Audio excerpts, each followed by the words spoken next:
എല്ലാവർക്കും നമസ്കാരം. എൻ്റെ പേര് അഭിലാഷ്. ഞാൻ വീഡിയോസൊന്നും ചെയ്തിട്ടില്ല യൂട്യൂബിൽ. ഫസ്റ്റ് ടൈമാണ് ഇങ്ങനെ ഒരു വീഡിയോ ചെയ്യണം എന്ന് വെച്ച് കഴിഞ്ഞാൽ പേഴ്സണലായിട്ട്.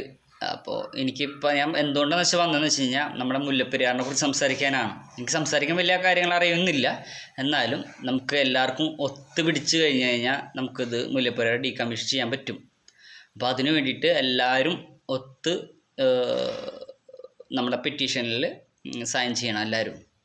ഞാൻ ഇത് വലിയൊരു ദുരന്തത്തിലേക്കാണ് നമ്മൾ വരാൻ പോകുന്നത്. അപ്പോൾ അത് ഗവൺമെൻറ്റിൻ്റെ ഭാഗത്തുനിന്ന് ഇതുവരെ ഒരു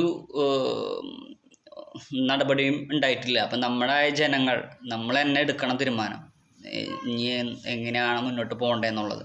അപ്പോൾ എല്ലാവരും പെറ്റീഷനിൽ കംപ്ലൈൻറ്റ് കൊടുക്കുക, സൈൻ ചെയ്യുക, അത്രേ ഉള്ളൂ, വേറെ ഒന്നുമില്ല. അപ്പോൾ നമുക്കൊരു 20 ലക്ഷം ആയിട്ടുള്ളൂ. 30 ലക്ഷം പേരുണ്ടെങ്കിൽ നമുക്ക് പ്രധാനമന്ത്രിക്ക് കിട്ടും. വെച്ചാൽ പ്രധാനമന്ത്രിക്ക് അറിയണം ഇങ്ങനത്തെ ഒരു ഇഷ്യൂ ഇവിടെ ഉണ്ടെന്ന്, എന്നാലേ ലോകരാജ്യങ്ങൾക്ക് അറിയുള്ളൂ. അല്ലെങ്കിൽ ഇത് ആരും അറിഞ്ഞു പോവില്ല. നമ്മളിവിടെ രാഷ്ട്രീയക്കാർ പൈസ ഉണ്ടാക്കാൻ വേണ്ടി മാത്രമായിട്ട് മാറും. അപ്പോൾ ഞാൻ ആരും കുറ്റം പറയണല്ല. അപ്പോൾ നമ്മളെല്ലാവരും ഒരുമിച്ച് നിൽക്കണം കേട്ടോ. അത് മാത്രമേ എനിക്ക് അപേക്ഷ.